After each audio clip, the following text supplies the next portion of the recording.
Welcome back to the Breakthrough Code. I'm really excited about the guest I have in studio today because I've heard so much about him over the past couple years. Friends of mine like Carson Jones and many other people have told me about him, and he said, you got to meet him, you got to meet him, you got to meet him. And today I got to meet him, and you're going to get to meet him too. And he's going to give you some great lessons about life, about business, about marketing, about how to, in the Breakthrough Code, shift energy so that where you're stuck and you haven't been able to get to where you want to go, you'll be able to get there, I think, through learning from our guest. His name is Dan Fleyshman. Dan, welcome to our show. Thanks for having me. Yeah.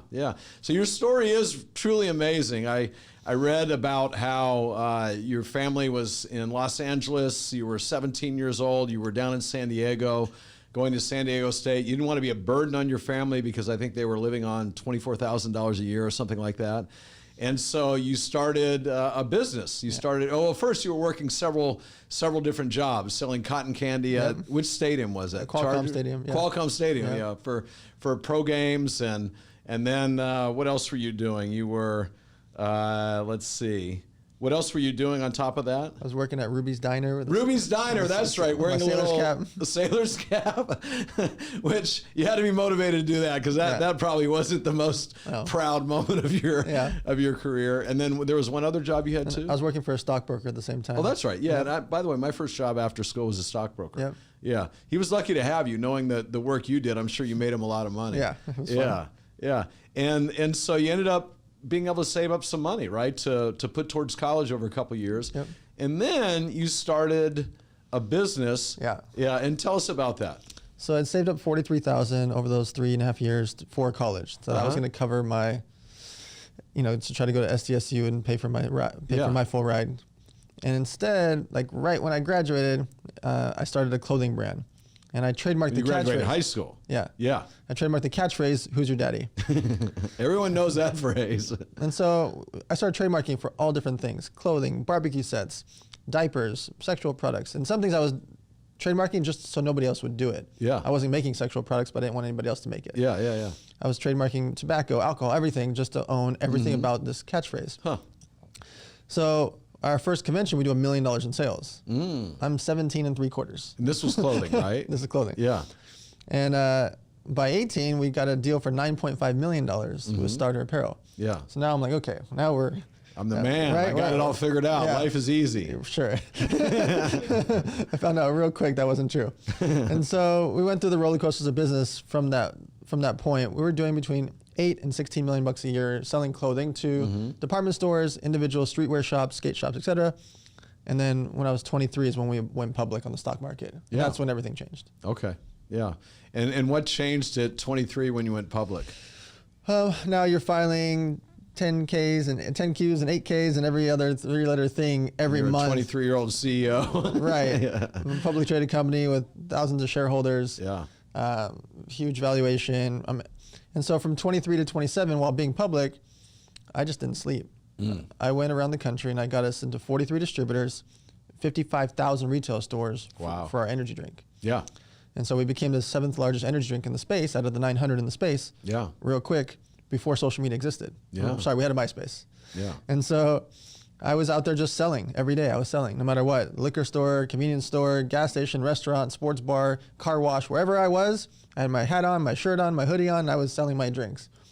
And so we get into 55,000 stores, and being public, you've got to report everything. Yeah. Why did you buy 2-ply toilet paper when you could have bought 1-ply and saved like anything you did? Why'd you buy the red cups? You could have bought the yellow cups that were 7 cents cheaper. It was very, very intense. And so I did that for a decade. From 17 to 27, I ran that company. Yeah. And then what happened with that company? It continued on after me, but I resigned. I wanted another feather in my cap, and I loved poker. Yeah. And I wanted to start an online poker site. Yeah. I saw a void in the market, and so I put on a backpack and I moved to a place called Malta. Literally never heard of Malta. Yeah. I went there, bought a one-way ticket to set up my gaming. I had to get my gaming license out there, etc.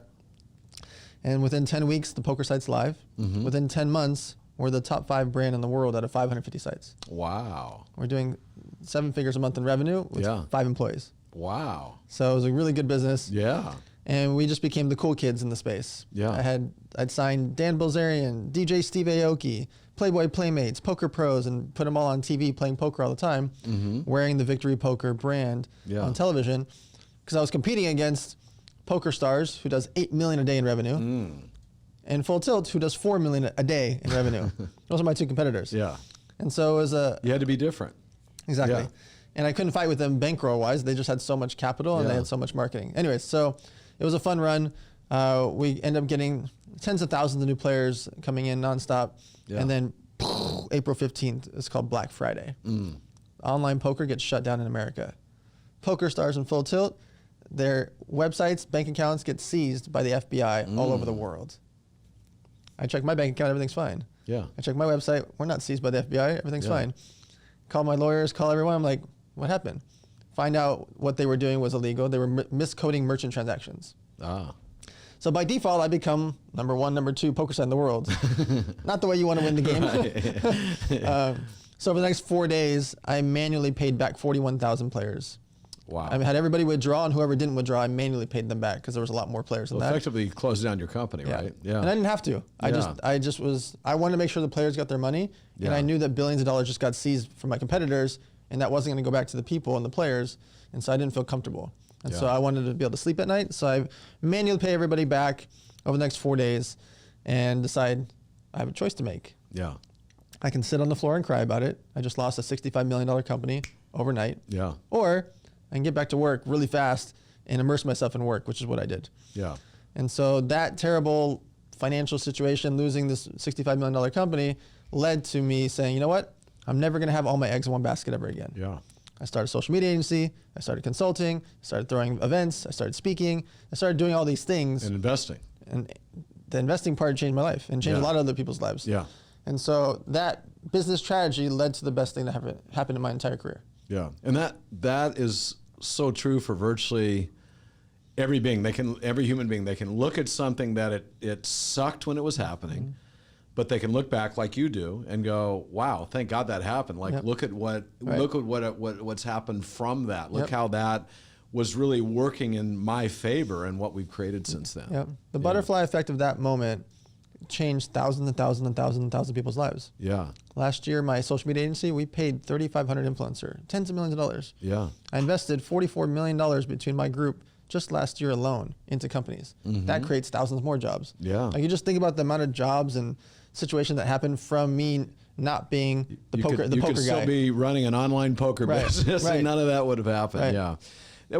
How were you able to let go of? Because it must have been disappointing. I mean, when you shut it down, a $65 million business, some people that happens, they don't recover from it. They're living in the past. How are you able to compartmentalize that, or even use that? Like I heard someone say, when something like that happens, I want to milk the SHIT out of it, right? Really use that, and that's what I teach my kids and people too. When something happens, like use it, use the heck out of it, use it as a springboard. Yep. How are you able to do that? So what I did was, in that moment, I started proactively calling everyone. I call it from ESPN to local news and local anything. I did almost 80 interviews the next week or two. Like I proactively called everyone. Like I'm going to show you guys why I didn't do what they did, why I'm the good guy in the space, why I manually paid everybody back so that everyone I'm $0 debt free, why this needs to happen in our market, and by doing that, I started getting consulting gigs. I consulted for 4 land-based casinos. I consulted for one of the biggest financial firms in the world. Yeah. And I realized that in that moment, that bad thing that I couldn't control, I can't control my competitors getting seized by the government. What am I supposed to do? But the scoreboard is the scoreboard. I can't just blame them and be like, oh, that's why the reason I failed. The scoreboard's the scoreboard. Yeah. So I have a choice to make. Do I sit on the floor and cry about it, or do I get to work? Right. And by getting to work, the pain heals real quick. It's the same thing. If you have a breakup, if you just sit on your floor and cry for the next 4 days about the girl or guy that just left you, it hurts bad, right? And you can have a puddle of tears. What if find the next one? What if you go out with your friends the next 4 days in a row? Yeah. It's not going to hurt that bad. Yeah. And you're also less likely to go back to the bad situation that you just left. Yeah. Because all you did was think about and try to compartmentalize the good thing about them, right? And so I am very active when bad things happen, because bad things happen in entrepreneurship all the time. Yeah. You're a professional firefighter if you're a CEO. Fire. There's always bad things happening. I use them to fix it. Yeah. And if I can't fix something, I don't sit on the floor and cry about it. I just get to work. Yeah, I love it. So one of the beliefs we have in the Breakthrough Code is that everything's energy. And also I believe that, you know, and Einstein even talked about this, that there's that time on a clock is just a man-made way of, you know, we call that time, but there really is no time. Like, you are able to move energy very, very quickly. You know, time is really just matter in motion, or ideas in motion, or energy in motion, and you're able to very quickly move ideas and energy and matter, and everything's created twice, first in your mind, then in the outside world. Like, even calling up 80 people to get interviewed, that happened first in your mind, first in your imagination. Like, okay, what could we do here? Sure. Boom! Like, call people up, spread the story. How are you? Because so many people want to move energy and move matter quicker, like, you know, create things even faster. What belief systems do you have down below underpinning your ability to move things so quickly? So math and time compound really quickly. And so I called way more than 80 to get onto 80 interviews. Okay. I called hundreds. And you personally called them? Yes. Oh. Again, this is before. That wasn't beneath you. Text messaging didn't exist back then. Yeah. Texting was just getting started really around that time. Nothing's beneath me. Like, at my events, I'll interview Mark Wahlberg and Magic Johnson, and I'll clean the floor in front of them. If they spill the drink, I'm going to clean the floor. Literally, I do it on purpose. Like, I want people to know, and I want my staff to see it. Sure. Because to me, I need to be able to do anything and everything I ask someone else to do in my company. So when I say math and time compound quickly, if I message hundreds of people and I get onto 10 interviews or 80 interviews or whatever that number is, it's because I messaged hundreds of them. If I only message 5 and I get 5 no's and I just stop, that's the problem for most people. How did I get into 43 distributors? I called hundreds of them. Hundreds of them, literally hundreds. Yeah. How did I get into 55,000 stores? Because I called hundreds. I kept calling every chain store that existed, and I mailed them packages over and over and over and over and over. Like, math and time compound.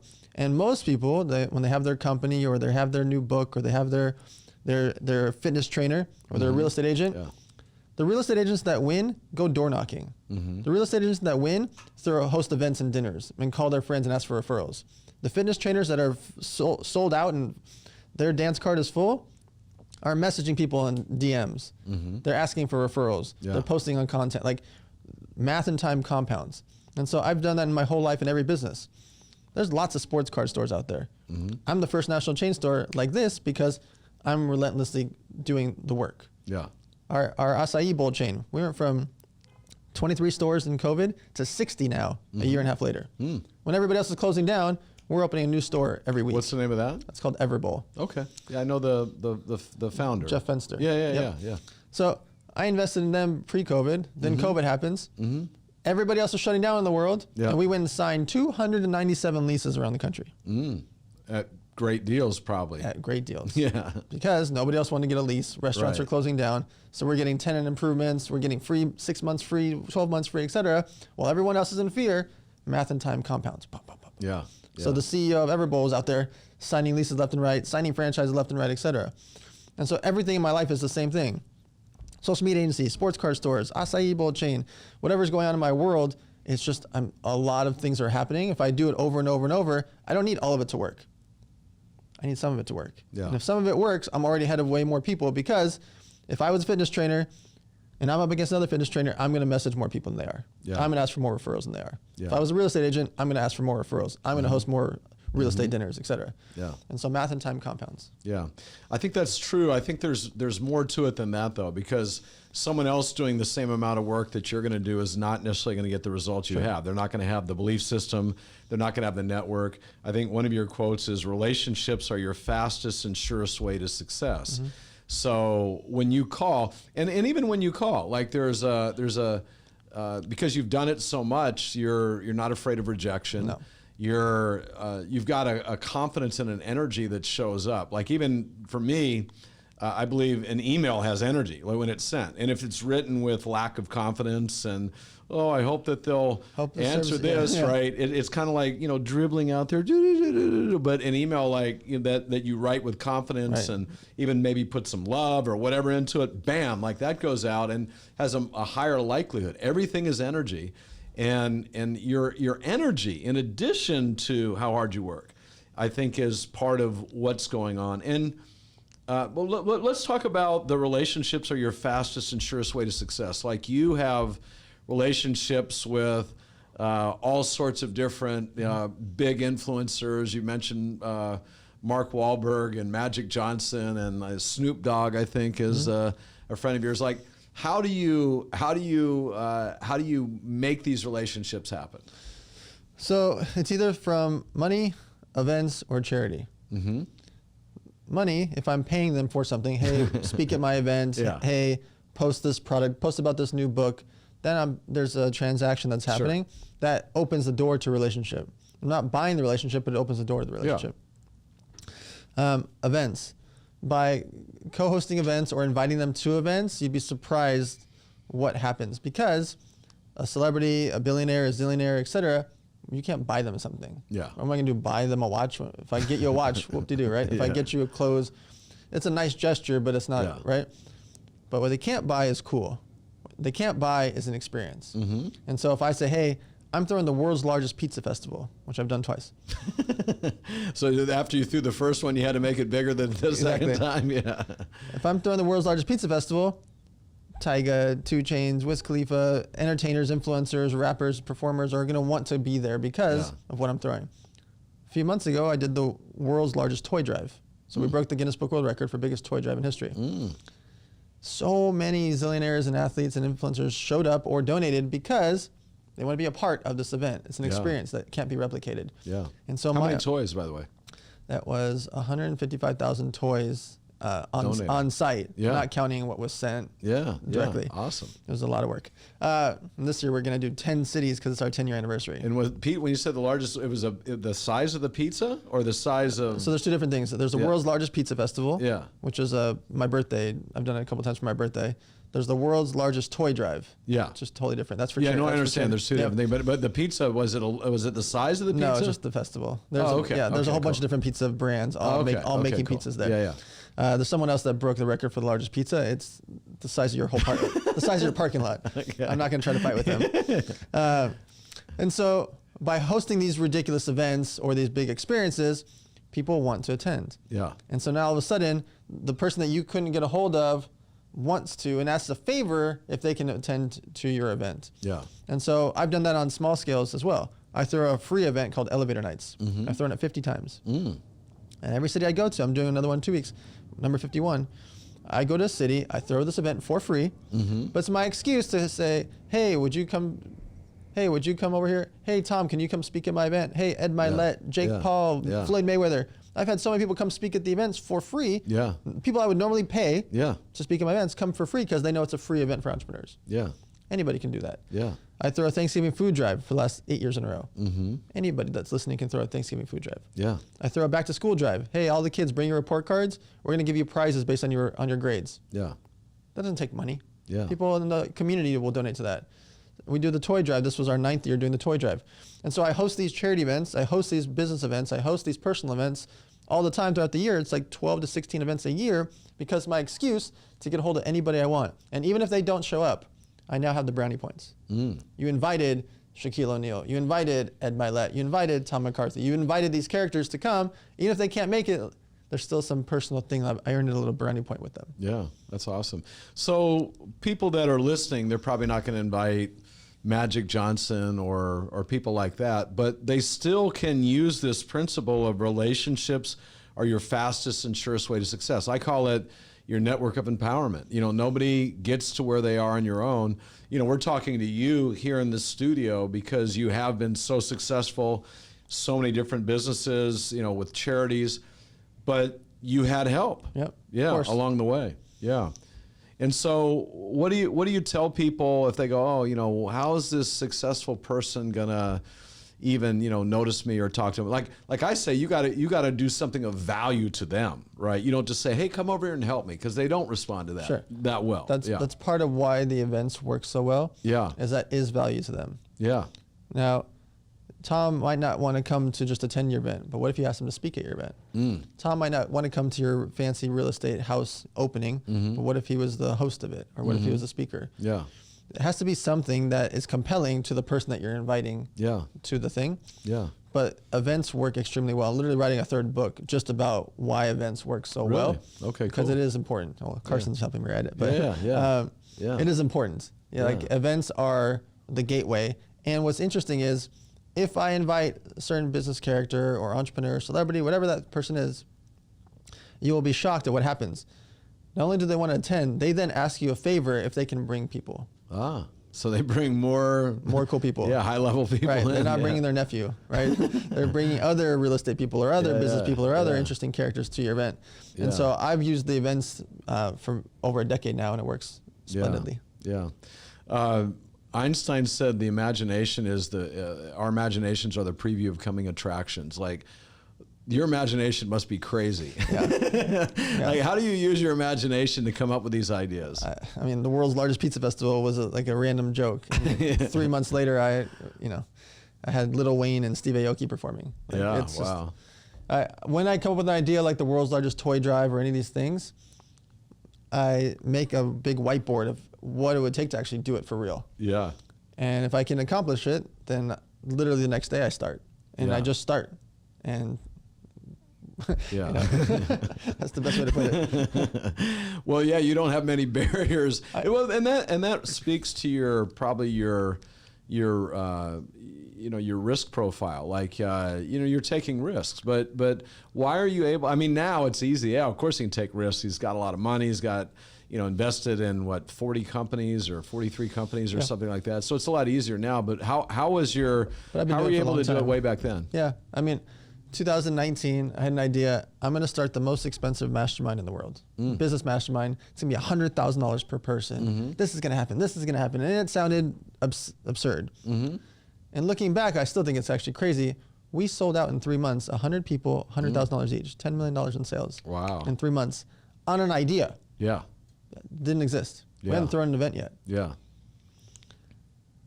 Looking back at it sounds ridiculous. Yeah. COVID happens. Yeah. Events are shut down. Yeah. I come up with a second mastermind called the Avengers, 35K a person. We have 174 members of that. All virtual? No. Oh, there was in person? In person. Oh, you did it. Okay. Even when stuff was shut down. Yeah. I said, we're going to sign everyone up. And then when we're able to start throwing events in a few months, let's go. Yeah. And we did it. Yeah. Literally 5 months later, we started 2 months later. 5 months later, we had our first event. Yeah.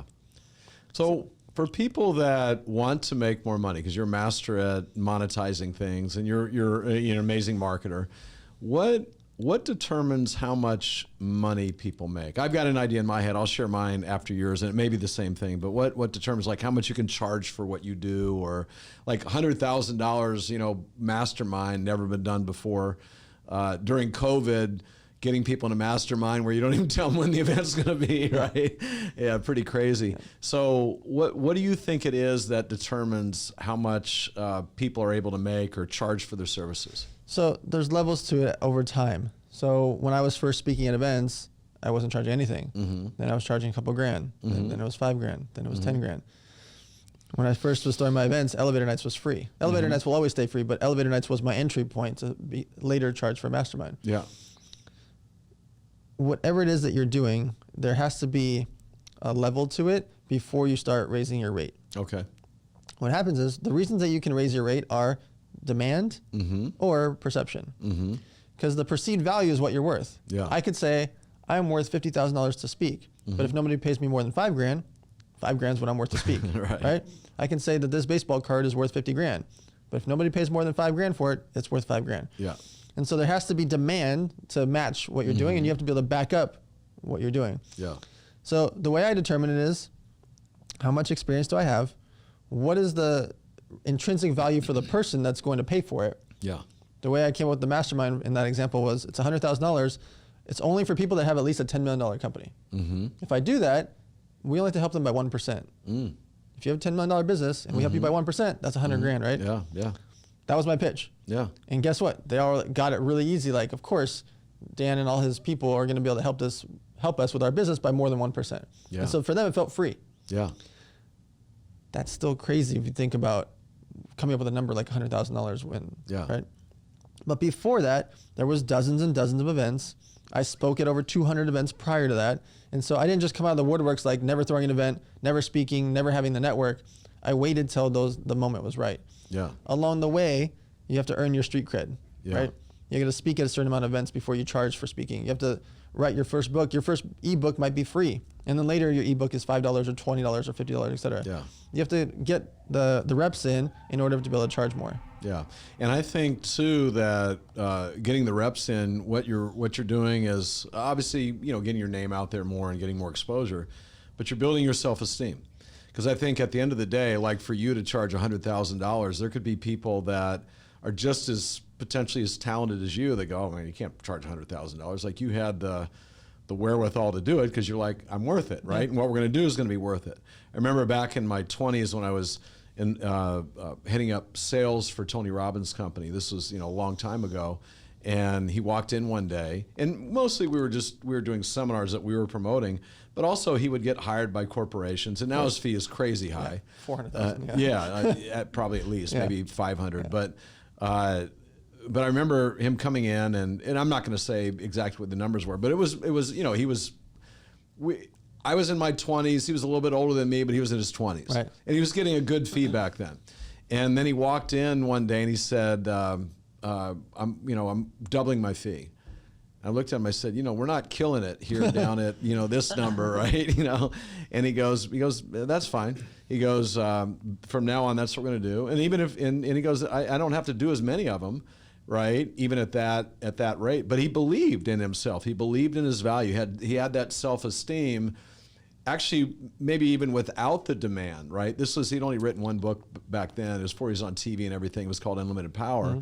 And he was in demand. Like, we were filling up seminars, but the private speaking, he's like, boom, we're going to, raise it to this. And then also he knew the value he was adding. That's the thing. He knew he was giving people life-changing value that even that fee was not even really, that was a bargain for companies.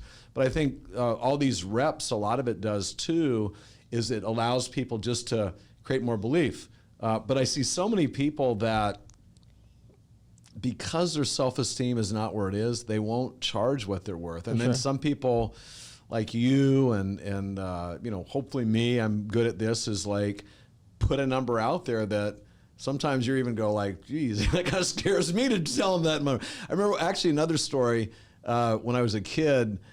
I grew up in a family. My dad was killed in Vietnam, and so we didn't have any money. But I had my little lawn mowing. I had little businesses when I was young. Not businesses like you had where you're doing $9 million, but had a little lawn mowing business. And so we put out flyers, and a guy called me with a restaurant, and he goes, I need you to come and look at it and give me a quote. And so I got my friend and his mom drove us over with our not even with our lawnmowers. First time we looked at it, and it was tall grass. I looked around and. I'm an old guy. This was a long time ago, and I think I quoted him like $150 or something. And he's like, woo! He goes, you must really believe in yourself. And I don't think I got 150, but I think we got like 100. Which we're like, did that just happen? Yeah. Yeah. So, what's your advice for people on even just raising the belief of what they're worth? Because I think you're so good at that. So you get confidence from being an expert at what you do. Yeah. And so what I talk about is obsessively researching everything. So it doesn't matter what business you're in, what industry you're in, even if you think you're an expert, I still research. I play high stakes poker. Mm-hmm. I still study poker every week. Yeah. I have lots and lots of businesses. I still study business podcasts, business interviews. I listen to other investors. I'm listening, what is Gary Vee saying? What's Jason Calacanis? I'm listening to my peers all the time. Mm-hmm. I run one of the biggest masterminds in the world. I still listen to what Tony Robbins is saying, right? I'm still listening. I'm constantly learning. By being an expert and studying relentlessly, you will have extreme confidence. Yeah. It's also the same thing applies with speaking at events. People, number one fear, right, is speaking on stage. Yeah. Not if you're an expert. Yeah. If you know everything about plumbing and I say, hey, go up on stage and talk about plumbing, your hands are not going to shake. Yeah. If I said, hey, if I asked Tom, hey, you go talk about plumbing, right? Like you don't really know about My hands plumbing. won't shake, You but won't I'll be have- like, yeah, I don't really know much Guys, about I this. know, Yeah, right? I've fixed a toilet every now and then, but yeah. But the concept is getting really, really good about something, Yeah. you will have extreme confidence. Yeah. And the way you get really good is immerse yourself in it. Yeah. Researching on Google and Yelp and social media, researching everything about my competitors. I always say I obsessively stalk my competitors. Not because I want to hurt them, or I actually like them. I'm cheering them on because the more they do, it's better for my career and for my industry. But I stalk everything that they're doing. Why do they use that color? Why is your book red? Yeah. Why is he using that font? Why is he using a picture at the bottom? Why not at the top? Like I'm just looking at your book right now. Like if I'm going to put my book out, why is this here? Why is this bio here? Why didn't he put the bio up top? Oh, wow, it says Tony Robbins is like, how did he get Tony Robbins to do that for him? Like I'm looking at everything about it and I analyze it for mine. And that's what you have to do. Learn everything about your competitors. Yeah. How much do they charge? You want to go be a speaker? Find out everything about what they're charging for speaking. You want to be a personal trainer or real estate agent? Find out why they're charging 2.5% instead of 3%. Find out what their ads look like. Find out what their flyers look like. What does their website look like? What's their business card look like? Yeah. If you do that and you get extreme expertise, you will feel extreme confidence. Yeah. You know, I played in a poker tournament back in 2005, and I got invited as a local one, but there was a couple players that had played in the World Series of Poker Championships, and I got invited to play, and I had only played poker one time in my life back in college, like 20 years before. Yep. And so I didn't know anything about the game, and I didn't have a lot of confidence in myself, and so I initially, my friends invited me, no, I don't want to do that. And they go, why? Because I don't know how to play, right? I played one time, 20 years ago, and I sucked. And they go, come on, it's good for a good cause, for charity. So I'll do it. And I had probably 10 days between when I agreed to do it and when I actually played. And I'm not recommending, I recommend more your strategy than this, but I just want to share with everybody that belief systems are incredibly powerful too. Because you can do all those things that Dan said, do all the research, but if you don't have a belief that you can actually pull it off, you tend to, and I think, you've got underneath everything, you really do have a strong belief system starting from when you were a kid and you created this company out of nothing. But I told myself, here's what I did. Here's my preparation. I probably should have done what you told people to do, but I had a guy spend like 10 or 15 minutes with me just showing me hands and kind of explaining strategy. That's all I did. But what I did was I decided every time I thought about that poker tournament, I was only going to allow 2 thoughts in my head that I was going to really feel and believe as if it already happened, programming my superconscious. And they were, I made great decisions and I found a way to win. And I believed it. I mean, I literally believed it because I did it enough times. So that was my preparation, was like just preparing myself mentally. And I remember I was telling my wife, I was going to go to the tournament, and she knew I never played, right? And she said, what time does it start? I said, 6:30. She said, all right, I'll see you at 7. Exactly. And I'm saying, hey, don't wait up late. She goes, no, I'll see you at 7. And so I go in there, but I just had this actually unearned confidence, right? Which sometimes we need to have. When your back's against the wall, and all you got is how you're going to feel, you need to just rise up. And so I had so much confidence, though, and not everyone was. There's a couple World Series of Poker, played in the championship. They didn't win it, but everyone else was better at me than poker, right? Theoretically. And I'm at one of the tables, and I'm so confident because I'm like, man, I won this thing, right? As if it already happened, and I made great decisions, and people are making bad decisions, so I win my table, and then we go to another table, and then eventually I'm at the championship table. Yeah. And then now it's me and one other guy, and I have this huge pile of chips. And now my buddies are teasing him. You're losing to a guy that doesn't even know how to play, right? He's pissed. He's losing his composure. And so finally, I think he thought he had a good hand. He goes all in. That's the only time I'm like, is this really going to work, right? I had a little flutter there. And I put my cards down and I win. And, I get this huge trophy, this bracelet. That's awesome. Yeah. And I get home, it's like 2 a.m. I couldn't resist. I come in the bedroom, turn on the light. I'm holding my trophy. Guess who you're sleeping with tonight? The champ is wow. on. So I think as much as we prepare on the outside, there's always that part inside that you don't talk a lot about that, but I can just see it in you. And what are your thoughts on that? Like, when you're actually going out there doing it, like if you're going out like nervous or in fight or flight where you're in your sympathetic nervous system, it's going to be really hard to pull things off, right? So in my inner monologue, I'm going to win. Yeah. And I'm going to do everything it takes to get to the victory. Yeah. So let's say we have to go up the side of a mountain. Yeah. And the mountain's really, really, really, really big. Yeah. I'm going to get to the top of the mountain no matter what it takes. Yeah. Even if I have to crawl the last couple hundred yards or last half mile, it doesn't matter to me. Yeah. And if I crawl all the way up and I get close to it and I slide down and I fail, I don't care. Yeah. I don't care because I did everything I could until the last ounce of my breath of like climbing up that mountain to get there. I love that. And so to me, I have extreme confidence that even if it doesn't work out, it doesn't matter. Yeah. The point of it is I have to do everything I can. As long as I put it all on the table and I go climb every last inch of it, what else can I do? Absolutely. The difference is some people are like, oh, I'm just going to go climb up a mountain. And they throw on their backpack and they go climbing up a mountain. This is hard. Yeah. It's a little hot outside or, oh, it's rainy. What am I, it's too wet. I'll do it next week. Yeah. No matter what it takes, I'm going to climb up that side of the mountain, especially if you guys are watching, especially if people are there or Tom's walking next to me. I guarantee you I will be up there until, right? Yeah. It's the same thing when you hear like the Will Smith, like if we're next to each other on a treadmill, Will Smith is going to die on the treadmill if he has to. It's the same concept. Like I'm going to do whatever it takes to win, and I'm okay with the result if I don't. Yeah. And so many people are afraid of, okay, what if I work really hard and I really believe and then I don't win? Well, you're still going to do a heck of a lot better than if you didn't believe. Like belief systems, I believe, are probably 80% of how people actually end up. Like, knowledge, skill, those are really, really important.